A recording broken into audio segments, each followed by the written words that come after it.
Itu tahun-tahun 2001. Ketika situasi saya melihat seperti itu, saya janji sama mereka, saya akan betul-betul bantu untuk memberantas illegal logging, dan saya nggak peduli.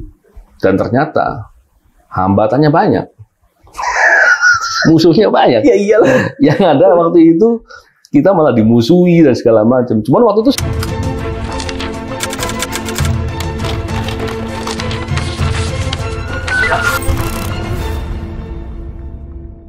Bismillahirrahmanirrahim. Assalamualaikum warahmatullahi wabarakatuh. Salam integritas anti korupsi.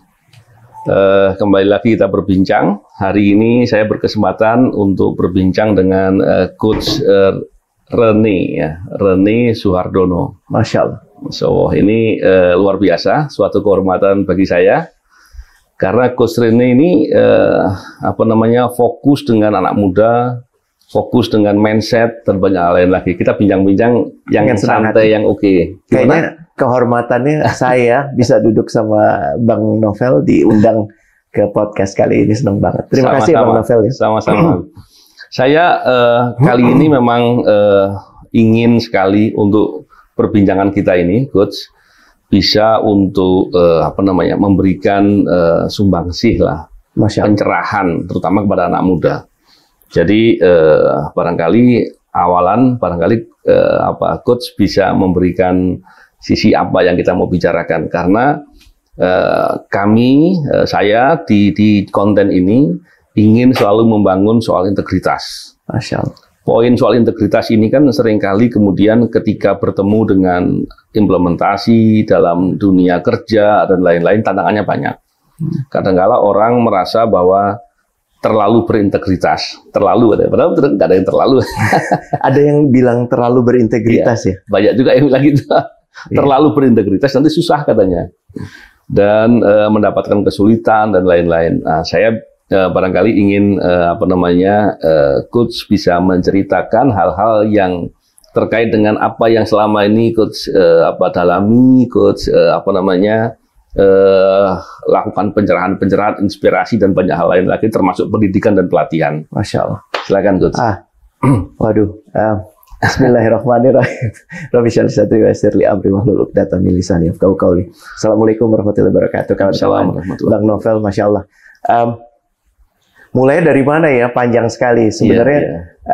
Proses untuk banyak berinteraksi dengan anak muda, dengan startup, dengan korporasi, merupakan potret proses perubahan diri. Oke.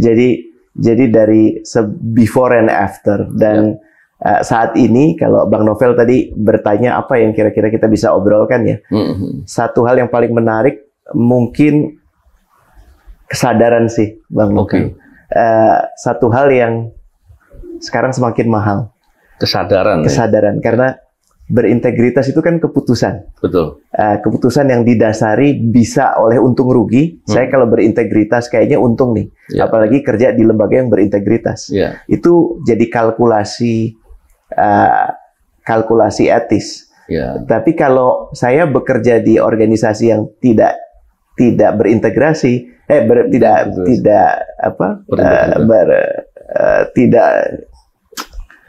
ya gitulah. Kalau organisasinya ini tidak mendukung saya, artinya ngapain juga saya berintegritas gitu kan.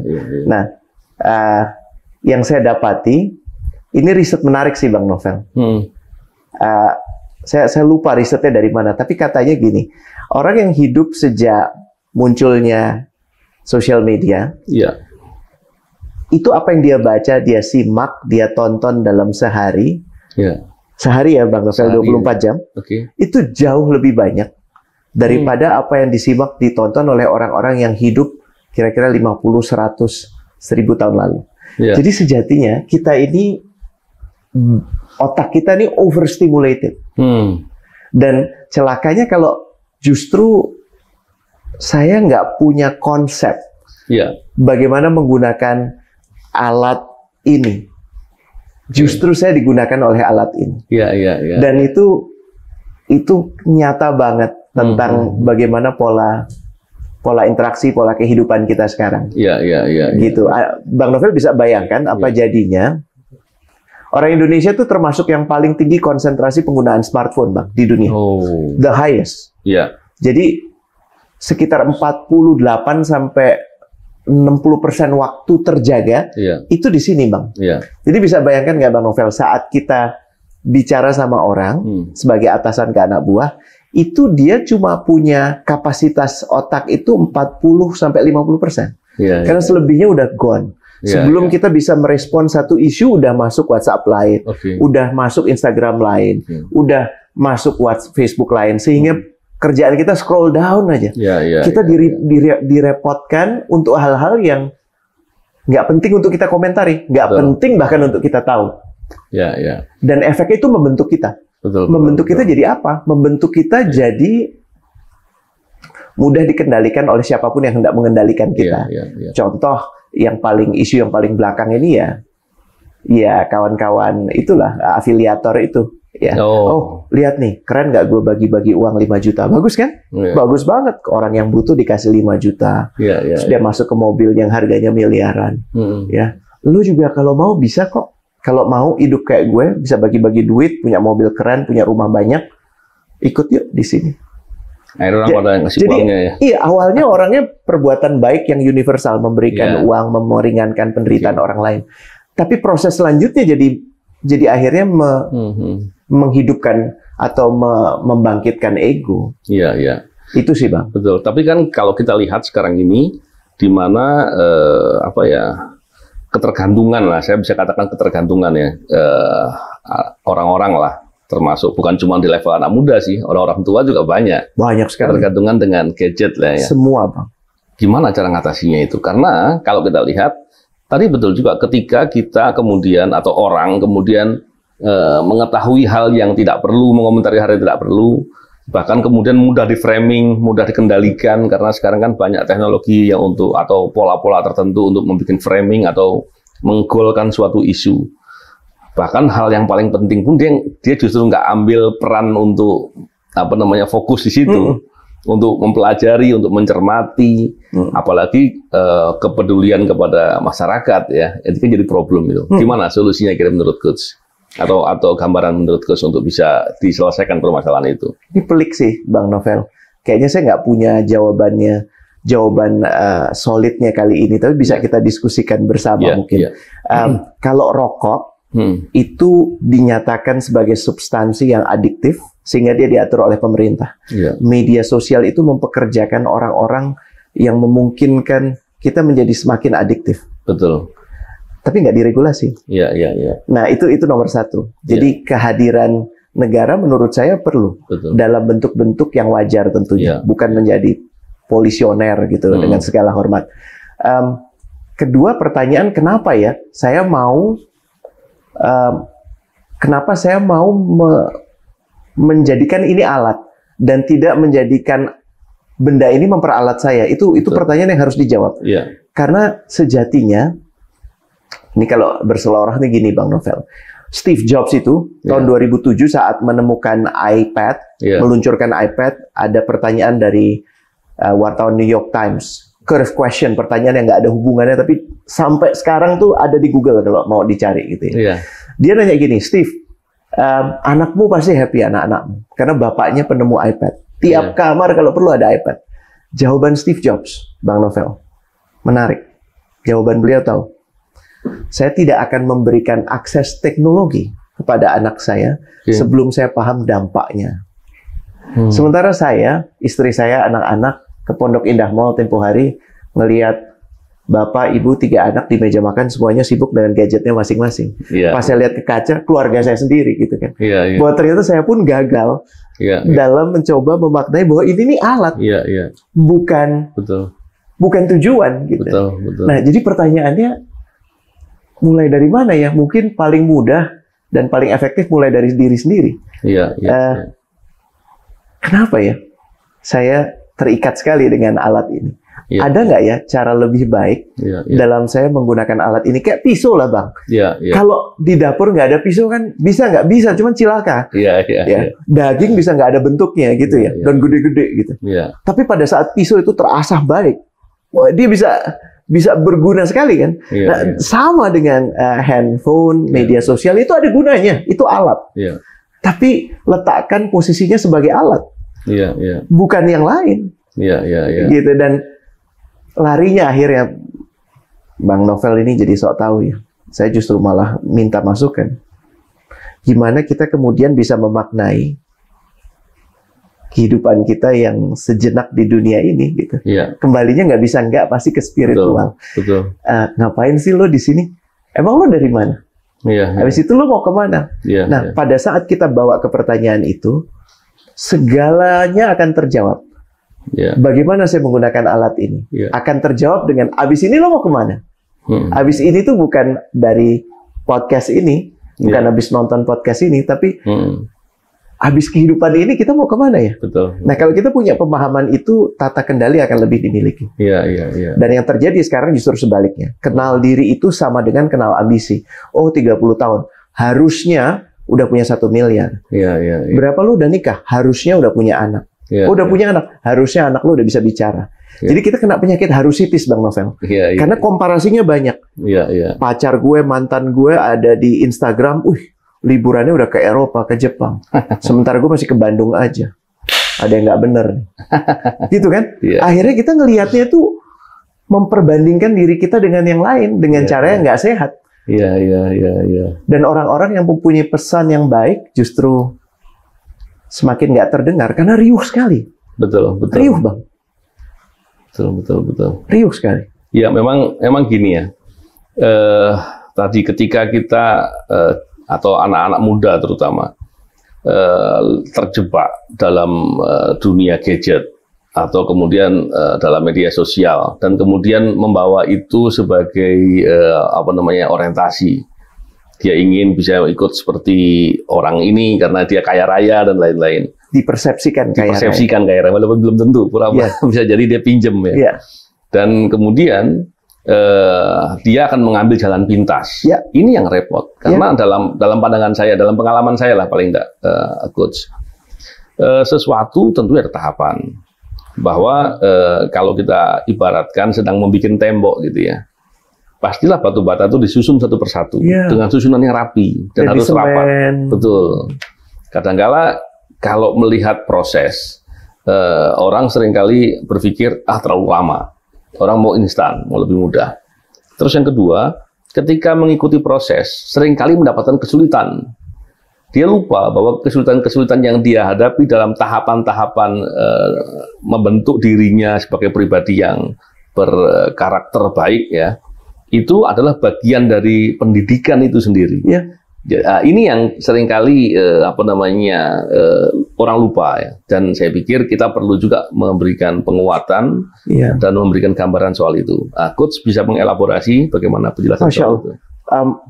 Banget kalau ibu saya menggunakan ilustrasi lapis legit, Bang Novel, karena selalu ibu saya bilang, tuh saya masih kecil dulu, kalau makan lapis legit itu pengennya banyak gitu. Ibu saya tuh bilang, akhirnya kamu ngerti nggak sih lapis legit itu bikinnya gimana? Saya diajak Bang Novel untuk ngelihat gimana lapis legit itu dibuat, dan saya di situ menyadari kenapa ya saya diajak ke sini. Karena kalau nggak salah waktu itu kami menghabiskan setengah hari waktu itu untuk nontonin bahwa ada loyang yang gedenya tuh saat tampah gitu, satu meja besar sekali. Jadi adonannya itu dituang sampai dingin, orangnya duduk dulu ngobrol. Baru dituang lagi. Karena kalau enggak, semuanya digerujukin jadinya bukan lapis legit, bolu. Dan harganya jauh lebih murah gitu. Jadi saya pikir nggak bisa nggak sih Bang Novel. Bang Novel, saya, kawan-kawan yang lain harus ajak mereka. Ajak itu untuk ngalamin gitu, untuk melalui proses itu. Karena kan gini ya, sebenarnya kalau saya soal proses ngomongnya ke anak muda gini, kalau udah ada mulai enggan gitu, lo mau susah sekarang atau susah nanti? Kalau mau susah nanti, ya silahkan lakukan aja apa yang lo mau, makan seenaknya, kan? Badan lo masih bagus. Ya, kalau kita bicara soal asupan makanan aja, mau makan junk food selamanya silahkan, karena mudah, cepat, gampang, enak. Betul. Tapi ntar lihat, udah masuk 40, lo akan bayar harganya. Ya kan? Sama seperti belajar kan. Kalau kita nggak mau belajar, ya enak kan. Tapi pas ujian susah hidup loh. Iya kan? Hidup ya persis sama kayak gitu, mau susah nanti atau sekarang. Dan orang-orang yang memilih susah sekarang dengan alasan yang tepat itu adalah orang-orang yang menurut saya berhasil. Karena dia sudah berhasilnya itu bukan apa yang dia dapatkan, tapi berhasil mengalahkan dirinya dulu. Betul. Ya kan, Nabi Muhammad SAW kan pernah bilang jihad terbesar itu bukan dengan pedangmu, tapi dengan dirimu. Betul. Nah ini loh. Benar. Tapi kalau contohnya itu semuanya buruk. Contohnya mulai dari orang nomor 1 sampai orang di sekitar itu isinya ambil aja, sikat aja. Artinya itu jadi kebenaran. Tapi tadi saya malah belajar dari Bang Novel. Justru itu tipu daya dunia ini. Dan apakah kita tertipu atau tidak gitu. Dan ujungnya nanti toh yang harus bayar bukan orang lain tapi kita sendiri gitu. Kalau diingatkan seperti itu, sadar, insya Allah baik. Kalau double ya kita doakan Bang. Semoga berubah. Insya Allah. Ya memang menarik juga tadi. Tadi Coach sampaikan bahwa segala sesuatu mesti harus ada tujuan. Ketika kita tidak memahami tujuan, maka kita seringkali menjadi abai dan asal ya. Tujuan tentunya secara panjang kita mesti tahu bahwa tujuan kita hidup itu untuk apa. Secara pendek, jangka pendek, kita bisa membuat tujuan di masing-masing tahapan. Kalau kita sedang kuliah atau mau kuliah itu untuk apa? Dan mau bekerja untuk apa? Mau berbuat untuk apa? Dan kalau kita fokus dengan begitu mungkin akan baik. Dan saya pikir memang dalam rangka untuk membuat tujuan ini kadang-kala kan orang seringkali salah ya, atau seringkali kurang bisa memahami bagaimana sih cara memahami tujuan. Terus yang kedua gini Coach, mungkin nanti Coach bisa elaborasi. Yang kedua adalah ketika kita tadi dikatakan nafsu, tadi istilahnya syahwiyah, syahwat, hasrat ya. Ketika kita punya hasrat untuk sekedar pengen ya. Dan kemudian untuk yang seharusnya apa tadi Coach? Saya lupa tadi Coach bilang. Untuk membandingkan bahwa ini sebetulnya bukan sekedar hasrat saja loh. Ini sebetulnya adalah hal yang saya rencanakan, saya persiapkan, tujuan yang saya kelola dan lain-lain. Begini kan perlu dipahami ya. Memahamkan itu kan mungkin ahlinya mesti bicara nih. Lah, halo kuota, masya Allah. Izin Bang Novel. Ini menarik, kata-kata destiny itu kan kerap diucapkan gitu ya, tujuan gitu. Tapi kalau dilihat dari asal katanya itu bahasa Latin, Bang Novel, destinare, kawan-kawan. Tahu ya, destinare itu kalau diterjemahkan bukan tujuan, tapi to make firm. To make firm artinya punya tata keyakinan. Jadi tujuan itu kadang-kadang zohir, kadang-kadang gaib. Kalau zohir mudah.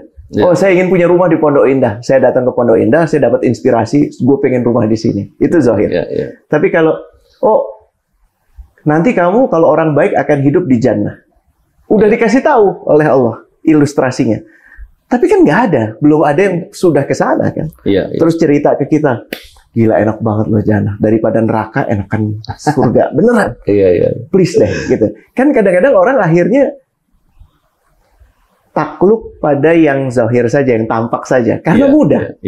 Di situ gunanya, kalau saya justru ini dengan sok tahu Bang Novel, yang paling efektif itu justru membaca yang sudah dituliskan oleh ulama besar, Imam besar Al-Ghazali, Hujatul Islam, 1000 tahun yang lalu. Dia bilang gini, salah satu kesalahan terbesar kita dalam menapaki kehidupan adalah dengan melihat diri sebagai satu dimensi. Itu kata-kata beliau. Menurut saya dia bapak ilmu psikologi modern. Jadi orang yang pernah mengatakan gini, ya emang gue aslinya begini. Gue tuh emang pemarah, mau diapain dong? Itu udah nggak bener. Gue emang gue tuh introvert, ya nggak bisa diapa-apain. Menurut tes gue tuh MBTI, gue tuh INFJ. Ya kenapa lo taruh gue di sini? Jadi isinya nyalahin orang. Dan kita udah fix, kita merasa diri kita udah nggak berubah lagi. Salah besar menurut Imam Al-Ghazali, karena semua orang punya kapasitas untuk mencapai tingkatan lebih mulia dari malaikat Dari malaikat ya? Iya. Gaib juga by the way ya. Atau lebih hina dari binatang. Iya. Ini alhamdulillah zohir, jadi bisa dilihat binatang. Iya, iya. Jadi kalau pikirannya itu cuma didominasi oleh hasrat, ya itu sebenarnya kita nggak beda jauh sama binatang. Iya, iya. Jadi Imam Besar Al-Ghazali mengatakan yang namanya hasrat dititipkan oleh Allah semata supaya lo bisa beranak pinak, lo bertahan hidup. Kan pengen makan supaya hidup. Karena butuh itu tubuh nutrisi. Tapi kan lidah yang nentuin mau makannya steak, gado-gado, telur ayam, itu kan lidah. Iya. Ya. Nah, jadi dimensi hasrat ini butuh diimbangi dengan dimensi-dimensi yang lain. Singkat aja Bang Novel, dimensi yang lain adalah ghadabiyah, amarah. Kenapa dititipkan? Supaya kita bisa menegakkan keadilan, kebenaran. Kalau kita ngelihat ada bansos dikorup, ya, atau gue dibeliin, gue anggota lembaga yang mestinya berintegritas, tapi gue dibeliin dari orang yang harusnya gue awasi. Itu something very wrong menurut saya. Dengan mewajarkan itu udah salah besar. Kenapa? Karena hodobiyahnya udah nggak berfungsi. Kita melazimkan sesuatu yang salah. Dan pada saat itu bahaya. Tapi kalau kita cuma hodob doang, ini perang terus, Bang. Karena saya merasa benar, kamu merasa benar, ya udah kita fight. Ya Allah kan bilang kamu merasa benar, dia merasa benar. Tunda aja. Nanti di pengadilanku akan ditentukan siapa di antara yang benar-benar benar. Sekarang kita saling bersalam-salaman aja. Betul kan? Dan yang ketiga, intelek, akal, akliyah. Nah, ini menarik. Powerful, Bang. Dan sekarang yang dibesar-besarkan ini. Tapi, Bang, ahli-ahli orang Jerman abad pertengahan dulu bilang bahwa angin itu berasal dari gerakan pohon. Kenapa? Observasinya valid dong. Karena pada saat ada angin, ada pohon bergerak. Pohon bergerak, angin. Oh, ini angin dari pohon. Karena dia nggak pernah main ke Arabia. Dia nggak pernah main ke Rusia. Kagak ada pohon, angin kenceng. Kurang jauh main. Jadi akal itu butuh main jauh. Butuh ngobrol banyak. Cuman permasalahannya, itu semua tidak menjawab kebutuhan mutlakmu. Karena sejati yang ada di dalammu adalah ruh. Betul. Ruh itu dikasih makan nggak? Kalau makan, kalau jasad dikasih makan, ruhmu dikasih makan nggak? Oke, yang terakhir dimensi kalau menurut Imam Al-Ghazali, qalbiyah. Apakah kita punya kesadaran dalam sehari? Jangan-jangan yang kita kasih makan semuanya, kecuali kolbunya. Ini bahaya. Nah, gimana kita secara sistemik, Bang? Baik itu sebagai negara, sebagai orang berpengaruh seperti Bang Novel, bisa memunculkan kesadaran untuk memberi makan kolbu. Karena kalau itu kayaknya indah sih, problem akan terselesaikan dengan sendirinya. Masya Allah, maaf so tahu, Bang. Luar biasa, keren sekali. Jadi gini, Coach, kalau dalam Islam salah satu cara mendidik orang untuk berani atau mendidik orang untuk memperbaiki kolbu biar lebih sensitif ya, itu disuruh sedekah. Dulu saya nggak paham kenapa kok begitu ya. Tapi kemudian saya berpikir, walaupun belum tentu benar ya, karena pikiran saya bukan ahli agama. Kenapa kita sedekah itu bisa membuat berani dan bisa memperbaiki kolbu? Membuat lebih sensitif lah. Mungkin memperbaiki secara total juga mesti tahapannya masih banyak. Karena sedekah itu menunjukkan kita peduli. Nah, di sini luar biasa. Seringkali sebagai manusia kita punya ego gitu ya. Walaupun ego mesti harus dikendalikan, harus diatur. Kemudian punya nafsu juga harus dikendalikan, diatur. Dan banyak hal lain lagi. Tapi ketika kita peduli, maka kita banyak hal yang kita bisa dapat di sana. Yang pertama, ketika peduli dengan orang lain, peduli dengan lingkungan, maka kita akan memikirkan. Contohnya, ketika kita hidup di suatu daerah, ternyata sungai itu betul-betul kotor dan bau. Dan kita santai aja hidup di situ. Tapi kita nggak peduli. Tapi kalau kita peduli, kita akan pikirkan bagaimana cara solusinya memperbaiki ini. Begitu juga dengan ketika kita melihat di sekitar kita banyak orang yang kesulitan, baik dalam kehidupan, pekerjaan, mungkin dalam perilaku, mungkin bermasalah. Tapi kalau kita peduli, kita akan bisa melihat itu permasalahannya apa, dan kemudian ilmu yang kita punya akan kita jadikan pisau analisis untuk membuat solusi-solusi. Sepakat. Kita akan membuat, dengan begitu kita akan kreatif, kita akan berinovasi, dan banyak lain lagi. Dan itu sebetulnya kita sendiri yang untung. Jadi kepedulian itu luar biasa. Begitu juga dengan keberanian. Peduli dengan keberanian kaitannya adalah ketika kita peduli dengan orang lain dan kemudian kita lihat orang lain itu ada permasalahan, dia kesusahan dengan permasalahan itu, maka dengan kita melihat orang yang susah tadi membuat keberanian kita untuk berbuat. Nah, keberaniannya akan terpupuk terus. Dan itu semua akan terbangun integritas, terbangun karakter, dan intinya nanti integritas yang kita perlu jaga.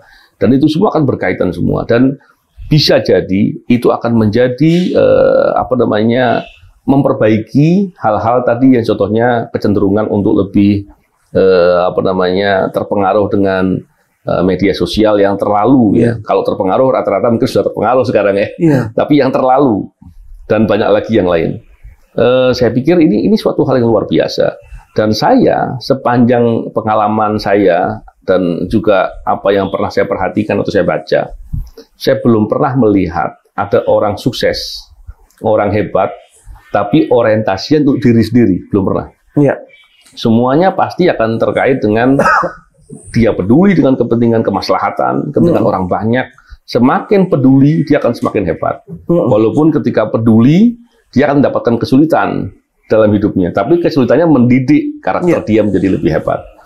Dan ketika peduli ini bisa diperluas, bisa diberikan kesadaran. Contohnya ketika anak-anak muda, contohnya. Ketika dia mau sekolah lebih lanjut, untuk jenjang kuliah, dia sudah punya pemahaman tentang segala permasalahan, dan dia saya ingin berbuat apa. Kalau ingin berbuat kan kadang-kala orang bingung ya, berbuat ya. Seringkali kan cita-cita kan ingin jadi apa gitu.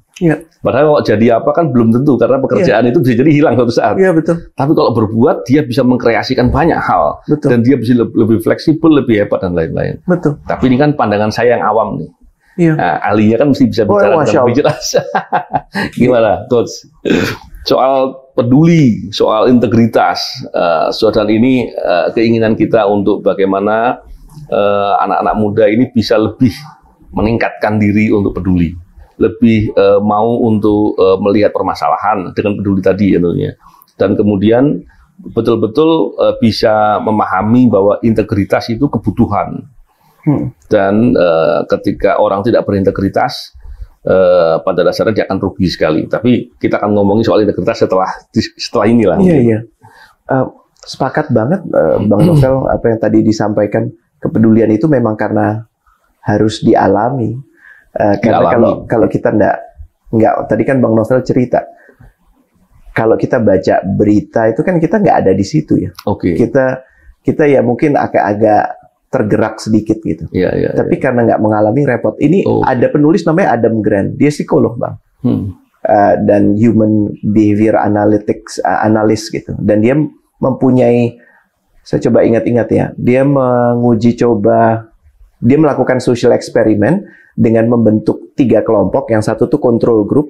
Ini orang-orang yang kerjaannya nelponin donatur untuk mendapatkan dana untuk digunakan beasiswa anak-anak tidak mampu. Kontrol grup pertama itu didiemin aja, kerja seperti kau kerja biasa. Ini kerjaanmu, kalau kau dapat donasi sekian, sekiannya untukmu, dan kau dapat ongkos sekian. Kelompok kedua, dia diberikan dia dikasih informasi tentang kalau lo dapetin lebih dari yang ditargetkan, prosentase untukmu lebih besar.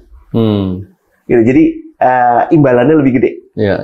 Dan kelompok ketiga nggak dapet itu, tapi dia dapat kisah cerita bagaimana beasiswa itu mempengaruhi kehidupan anak-anak itu. Menariknya, setelah periode tertentu, 1 dan 2 ini 11-12. Sama aja, kelompok 1 dan 2. Tapi kelompok 3 yang dikasih cerita efek kepada anak-anak, cerita individu ya, Bang. Bukan cerita bukan cerita umum, tapi cerita individu anak-anak yang terbantu. Kinerja mereka 20-40% lebih tinggi. Dan ini yang lebih heboh lagi. Pada saat dia kemudian kelompok ketiga ini dipertemukan dengan orang yang dapat beasiswa itu selama setengah jam. Jadi mereka dengar kisahnya. peningkatannya 4 kali lipat, Bang, 400%. Luar biasa. Jadi sebenarnya yang kita mungkin perlu persering, gimana memunculkan kepedulian relevan terhadap hal-hal tertentu. Dan saya pikir harapan besar kita komunitas banyak ya, semakin banyak. Tapi harus dibuat, apa ya, sekarang tuh justru segala niatan terbaik, ya kan kalau Rasulullah pernah bilang, ria itu kayak semut hitam, tengah malam berjalan di atas batu hitam gitu ya. Kadang-kadang kan efek halo gitu loh. Kalau kita udah berbuat baik terus kita posting gitu kan. Alhamdulillah sudah berbuat baik gitu. Nah itu yang untuk menguranginya gimana? Jadi mesti hand in hand sih, Bang. Menurut saya harapan besar sih untuk mengangkat kesadaran itu. Iya, memang menarik tadi, luar biasa dari ceritanya. Saya baru tahu tuh ternyata bisa membuat orang bisa menjadi lebih jauh bersemangat ketika kepedulian. Dan saya yakin juga kepedulian tadi bisa juga membuat orang jauh lebih berani. Kenapa? Karena dia melihat orang kesusahan, contohnya seperti kalau kita melihat ada orang kecelakaan gitu ya, jatuh, dan dia betul-betul sangat mengkhawatirkan dan sangat perlu ditolong. Pasti semua orang akan teriak dan betul-betul bisa menjaga dia untuk segera menyelamatkan. Ini kan contoh ya, hal-hal bagaimana keberanian terbentuk ketika ada melihat permasalahan. Saya justru ingin memulangkan ke Bang Novel gitu. Kalau soal keberanian, kayaknya potret yang menunjukkan keberanian paling mumpuni jenengan gitu. Dan pengen dengar justru dari mana itu? Begini, kalau saya memang pernah mengalami tahapan ini ya, tahapan pengalaman dalam bekerja. Saya pernah menjadi tugas komandan kompi pasukan dan mengalami situasi di tengah tugas-tugas untuk menjaga kedaulatan NKRI, biasanya berhadapan dengan senjata, dengan bom segala macam. Dan di situ pertama kali saya kemudian mempunyai keyakinan yang jauh lebih kuat bahwa takdir Allah itu betul-betul seperti anyaman besi yang kokoh, kuat dan tidak mungkin bergoyang. Saya berapa kali mendapatkan situasi di mana saya mestinya kena tembak atau dibom mestinya meledak, tapi kemudian qadarullah nggak meledak. Dan di situ membuat saya sangat yakin. Kalau istilahnya di kalangan tentara atau brimob itu mereka selalu bilangnya, para pelatihnya ya, mereka selalu bilang gini, Coach, peluru itu sudah ada nomornya, sudah ada nomor apanya gitu ya. Jadi dia akan kena kepada nomor yang terkait. Saya pernah mengalami hal seperti itu.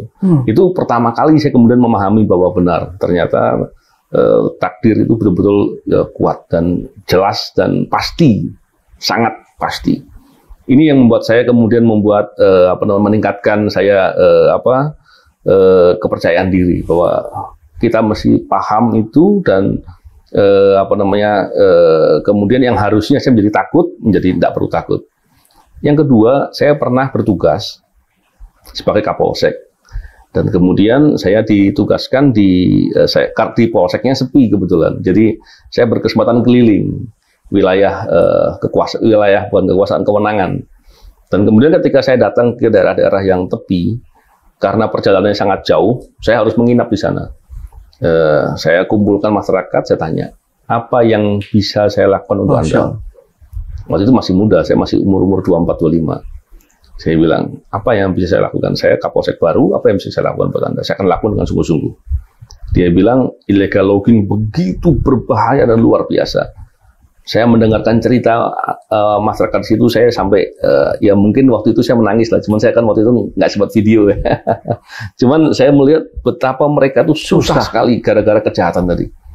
Dan saya tahu betul sampai-sampai mereka yang pekerjaannya itu adalah berkebun, bertani, itu penghasilannya yang tadinya sekedar cukup buat makan jadi minus. Karena berapa kali mereka harus keluarkan effort lebih, pupuknya harus lebih, dan lain-lain termasuk transportasinya harus lebih karena sungainya sudah mulai kering, tanahnya rusak dan banyak lain lagi. Sedangkan saya tahu betul mereka nggak ada yang anaknya itu sekolah karena sangat jauh waktu itu. Kalau sekarang mestinya akan lebih terjangkau. Itu tahun-tahun 2001. Ketika situasi saya melihat seperti itu, saya janji sama mereka, saya akan betul-betul bantu untuk memberantas illegal logging dan saya nggak peduli. Dan ternyata hambatannya banyak. Musuhnya banyak. Ya iyalah. Yang ada waktu itu kita malah dimusuhi dan segala macam. Cuman waktu itu saya lakukan terus. Saya tetap memandang ini perlu. Bahkan sempat saya sampai nggak sampai berkontemplasi sih. Maksudnya saya sampai di rumah, pulang, hampir nangis lah gitu. Nangis nggak ada yang lihat kan. Di luar malu kita. Kita bilang, ini saya teruskan apa enggak? Kalau saya teruskan, kok begitu beratnya. Tapi kemudian saya teringat, kesusahan yang saya alami nggak seberapa dibanding mereka-mereka itu. Nah, disitulah yang saya selalu katakan bahwa keberanian itu sangat dengan kepedulian. Maka kita mau nggak mau mesti berani. Nah, berikutnya adalah ketika semakin tahu, semakin belajar bahwa Allah Subhanahu Wa Taala di beberapa surat dan ayat di Quran menyampaikan jangan kau takut, takut hanya kepadaku saja. Bahkan ketika pun bekerja, seringkali kalau penegakan hukum kan kita bertemu dengan mafia-mafia besar, yang dianggap wah kalau lawannya nabrak tembok. Ternyata di Quran, tadi saya coba mencari lagi, saya belum ketemu tadi. Tapi saya ingat betul, saya pernah baca beberapa kali. Disebutkan Allah menciptakan penjahat-penjahat negeri, penjahat-penjahat di tiap-tiap negeri untuk mereka melakukan tipu daya. Sedangkan mereka itu sebenarnya hanya mendolimi dirinya sendiri-sendiri. Di situ saya tahu geli, ini sebetulnya nggak ada yang namanya hebat. Cuman masalahnya adalah kalau kita kemudian diam saja, ya kejahatan akan terus terjadi. Tapi kalau kita kemudian menunjukkan kebenaran itu harus ditegakkan, kita tetap menunjukkan bahwa keadilan itu harus ditegakkan, maka itu akan lama-lama akan terhilang. Bahkan di beberapa ceramah saya pernah mendengar, seandainya kita berkeyakinan bahwa kejahatan atau kedoliman itu akan menang, ini baru akan ini belum menang beneran, akan menang. Maka sesungguhnya kita sedang berburuk sangka kepada Allah. Tidak mungkin. Kenapa barangkali sementara menang sementara menang karena itu jadi ujian buat kita, ujian untuk kita amar ma'ruf nahi mungkar apa tidak, ujian untuk kita kemudian ingin meningkatkan diri dengan peduli dan memikirkan solusinya apa tidak. Saya pikir itu kan dinamika hidup, dan disitulah membuat saya belajar. Dan ternyata segala sesuatu yang terjadi sampai sekarang pun saya mata sedikit agak sakit, kiri saya sama sekali nggak lihat, kanan setengah-setengah, jadi lihat coach juga kurang jelas. Itu saya syukuri karena saya yakin tidaklah terjadi sesuatu karena kehendak Allah. Dan saya yakin Allah sangat sayang dengan hambanya, jadi nggak mungkin terjadi itu buruk. Dan saking luar biasanya adalah Allah Maha Adil. Orang kaya dengan orang miskin itu nggak ada pengaruh. Yang pengaruh adalah apa yang dia lakukan. Begitu juga dengan diri kita. Kita sedang mendapatkan kesusahan atau kesenangan, itu mana yang lebih baik? Nggak bisa diatur. Kalaupun kesenangan justru membuat kita berfoya-foya, malah jauh dari Allah. Jauh dari Allah, malah berbuat maksiat yang merugikan diri, merusak kredibilitas, dan banyak lagi yang lain. Itu membuat kita rugi, dan itu jelek. Tapi kesusahan, seandainya membuat kita menjadi lebih introspeksi, menjadi lebih banyak berdoa, lebih banyak mendekatkan diri kepada Allah, itu adalah kebaikan. Saking seperti itunya, jadi pada dasarnya kita tidak sedang melihat dari apa yang terjadi, tapi yang kita lihat adalah apa yang kita lakukan. Itulah keadilan.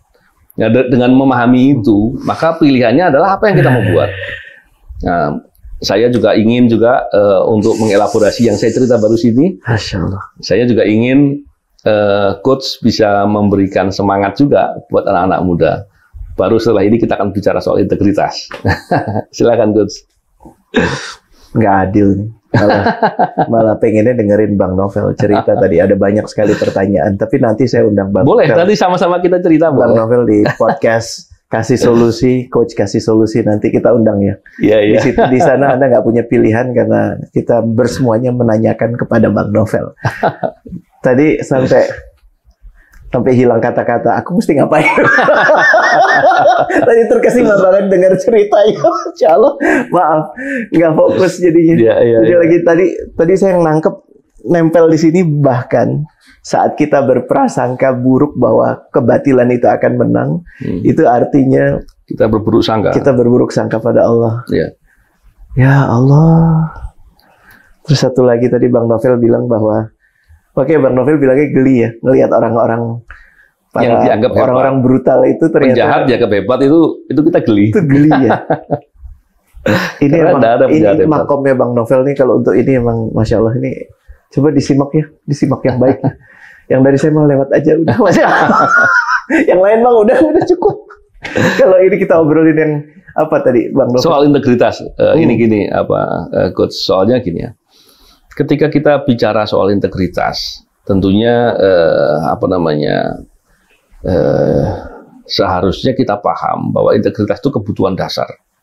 Tidak ada orang bisa sukses tanpa berintegritas. Dan kita tahu bahwa integritas ini juga rentan. Kalau kita anggap berintegritas itu adalah naik pakai tali gitu ya, naiknya sulit, turunnya mudah. Seringkali kan kita nggak paham.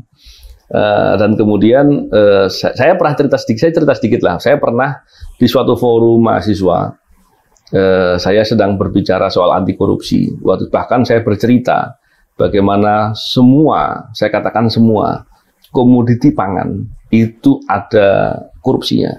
Bahkan beberapa ada mafia atau kartelnya. Dan itu waktu itu sudah banyak dibincangkan, dan semua komoditi pangan. Padahal hajat itu paling mendasar ya, pangan. Kalau sekarang minyak goreng ribut-ribut ya, cuman itulah masalahnya.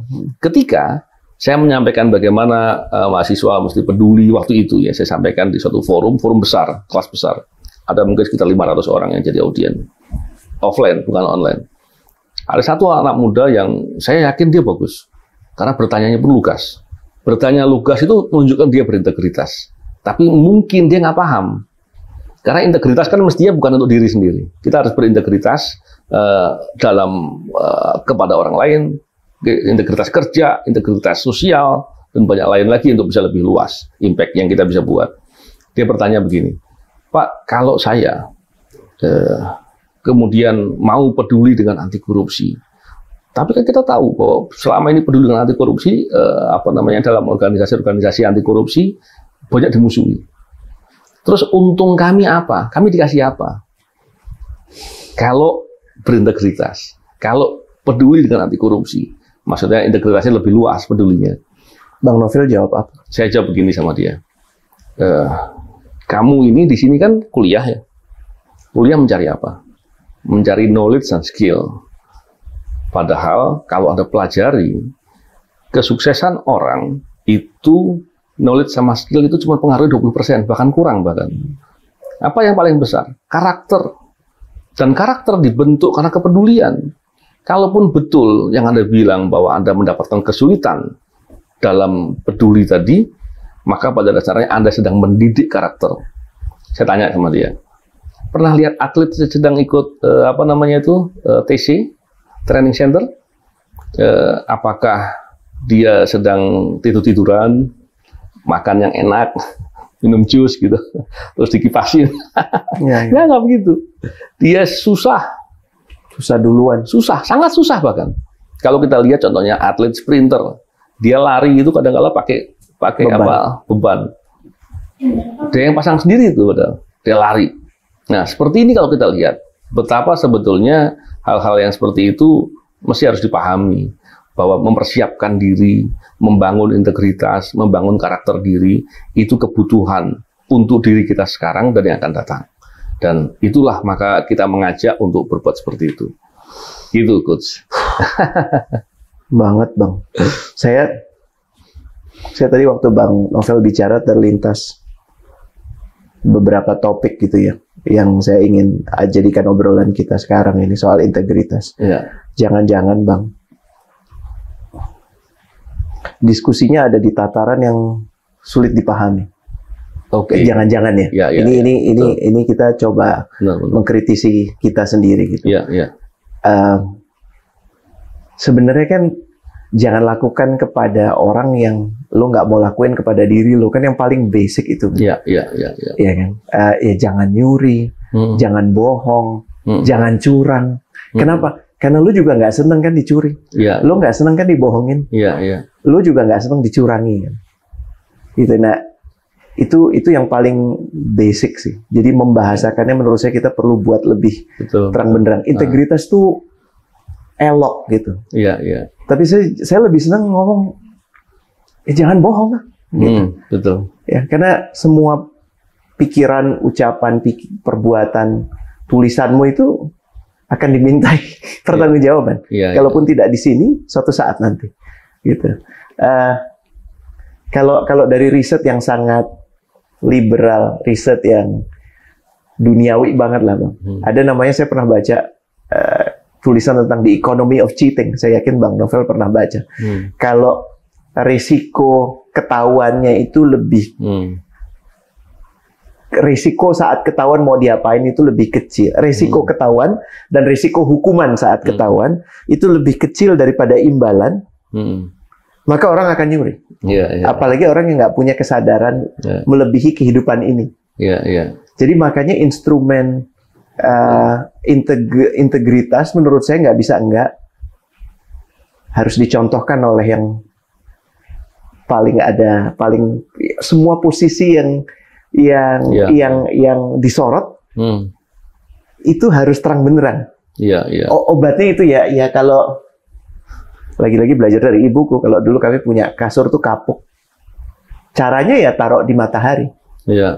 Jadi kalau ini semakin terang benderang dan semakin mudah orang mengakses, akhirnya kontrol sistemnya berjalan. Bahkan kalau perlu ya kita doa bandel gitu ya. Para zolim akan ngelawan para zolim lain gitu kan. Karena ternyata dia menzolimi orang yang zolim lain gitu, dan orang yang zolim tidak suka dizolimi ternyata. Gitu. Jadi kita lebih ringan energi untuk membuat ini lebih mudah. Mungkin perkaranya itu sih Bang. Dan contoh, kita tuh kurang contoh. Pak Hugeng, Bang Novel, siapa lagi Bang? Coach Rone. Saya nggak punya jabatan publik sih, tapi maksudnya kangen ada orang-orang seperti itu di jabatan publik kita. Kalau sekarang kan justru sebaliknya ya. Maaf ya Bang ya.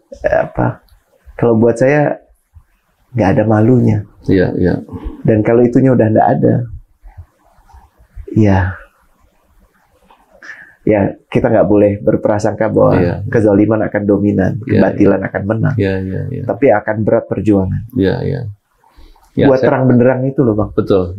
Memang integritas tentunya kita mesti bicara transparansi, akuntabilitas, dan itu semua membawa ke ruang terang benderang dan semuanya jelas, sehingga orang mau nggak mau akan memilih berintegritas. Dan menarik juga tadi yang disampaikan bahwa keteladanan pemimpin itu menjadi penting. Masalahnya adalah pemimpin sekarang ini ketika mendapatkan amanah untuk memegang suatu jabatan, dia merasa berkuasa, padahal dia karyawan. Ini kesalahan pandang. Dia kan karyawan. Karyawan ini siapa? Karyawan negara. Negara ini untuk apa? Untuk masyarakat. Ada yang salah nggak sih Bang dalam kita memilih leader gitu? Mungkin ada yang bisa diperbaiki nggak kalau dari sudut pandang Bang Novel? Iya, memang terkait dengan memilih leader tentunya kita bicara demokrasi. Dan demokrasi saya nggak ahli, walaupun saya melihat ya demokrasi kita sedang sakit. Dan itu perlu kepedulian. Dengan kepedulian kita semua memikirkan. Baliknya ke situ ya Bang? Ya, kalau kita cuma memikirkan tentu akan jauh lebih baik. Karena banyak juga kemudian upaya-upaya membuat framing, upaya-upaya mengarahkan persepsi dan lain-lain itu dilakukan dengan masif, dan itu ujung-ujungnya kita hanya terdampak saja. Tapi kalau itu bisa dilakukan dengan lebih baik, maka banyak hal yang bisa kita lakukan. Benar. Ya, gimana Coach? Benar banget. Maksudnya, saya tuh dulu pernah, zaman saya masih ada KKN, kuliah kerja nyata. Di stasiun kereta namanya Juwana, kami terhenti di sana. Jadi nggak bisa kemana-mana lagi. Terus tinggal di rumah kepala stasiun, orangnya sederhana. Karena di sana kayaknya nggak lulus SMA deh, pendidikan khusus sejak SMP. Gitu. Tapi saya ingat sekali, mau nyuruh anaknya mandi, dia bilang, aku mandi dulu ya. Gitu. Terus kalau teringat sekarang, kita ada loh, maksudnya nilai itu tuh udah ada. Jadi seorang bapak nggak akan nyuruh anaknya mandi sebelum dia mandi. Saya nggak pada tempatnya nyuruh anak saya sholat kalau saya nggak sholat. Demikian pula untuk hal-hal lain. Gitu. Dan contoh yang kurang. Dan kalau boleh sih usul aja Bang, kita bikin bahasanya lebih memalukan aja gimana, Bang? Iya, iya. Kayak daripada sebut selingkuh, bilang aja zina. Iya, iya. Daripada korupsi gitu ya, sebut aja pencuri. Iya, iya. Iya kan? Perampok. Betul. Gitu. Itu menurut saya lebih kayak kenapa mesti dihaluskan bahasanya? Iya, karena iya. mereka lebih buruk dari perampok ayam, dari perampok. Iya, iya. Jadi kenapa mesti dimuliakan bahasanya dengan tersangka korupsi? Ya ini ngomong meracau ya, Bang. Karena menurut saya dari penggunaan bahasa itu menentukan viewpoint. Iya, iya. Gitu. Dia terdakwa korupsi, dia terdakwa pencuri. Mana yang lebih? Pencuri uang rakyat, pencuri uangmu. Iya, iya, iya. Kan sejatinya kalau dia ngambil uang negara, ada porsi uang saya bayar pajak gitu yang diambil. Gitu. Jadi kenapa nggak dibilang pencuri uang rakyat, pencuri uang Anda? Iya, iya. Itu menurut saya bahasa yang lebih nonjok gitu. Ini pemikiran aja, siapa tahu ada yang nyimak. Betul. Yang menarik ini berbicara dengan coach, karena coach perhatikan hal-hal detail seperti itu ya.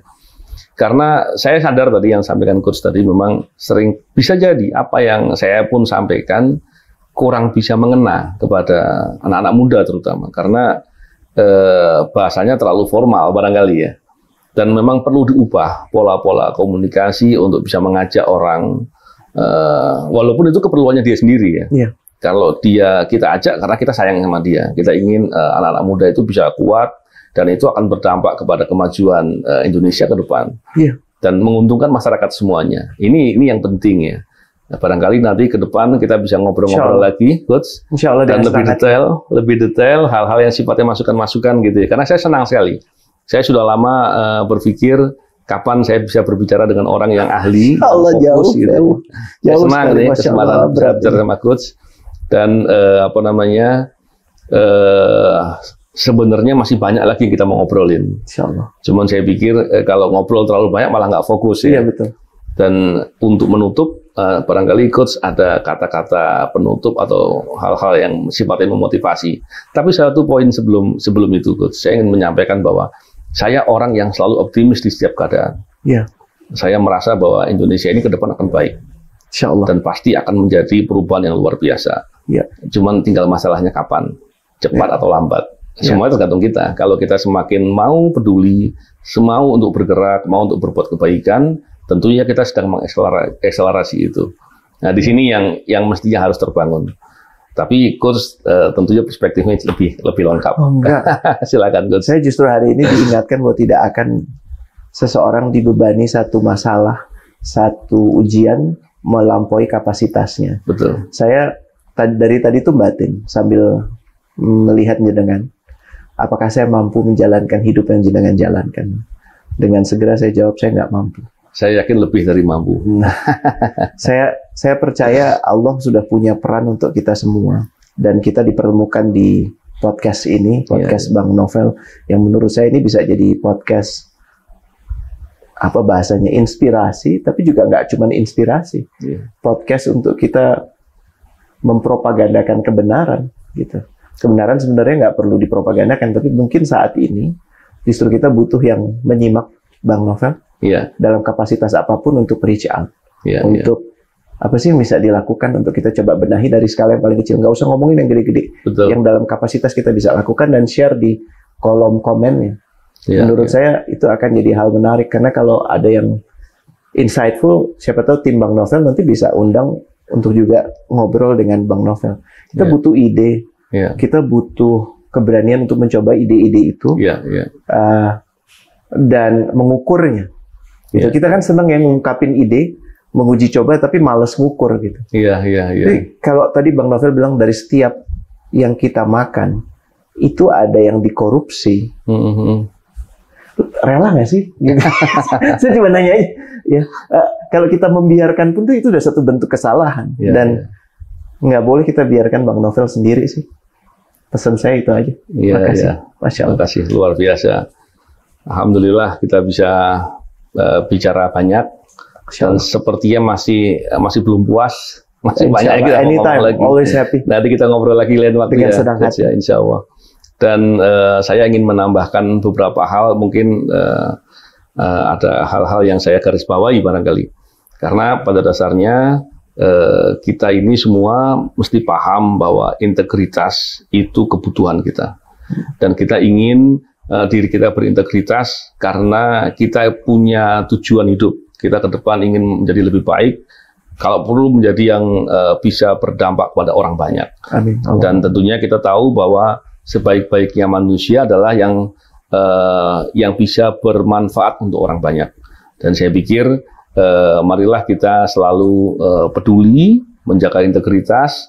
Tapi hal yang penting adalah bagaimana kita juga bisa mengajak orang lain juga berintegritas. Tidak hanya diri kita, tapi kita bisa mengajak orang lain berintegritas. Tadi satu hal yang menarik tadi yang Coach Rene tadi sampaikan, bahwa bagaimana kita bisa menyampaikan dengan bahasa-bahasa yang enak gitu ya, yang santai. Mungkin saya ada kekurangan di situ, tapi saya akan belajar di sana. Dan saya pikir para pemirsa kalau bisa melakukan hal-hal yang seperti itu, nah kita bisa saling mendukung untuk berbuat kebaikan. Bismillah. Baik, saya kira itu yang bisa kita diskusikan. Terima kasih Bang Novel.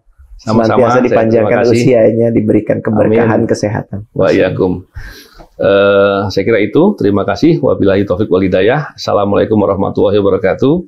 Salam integritas anti korupsi.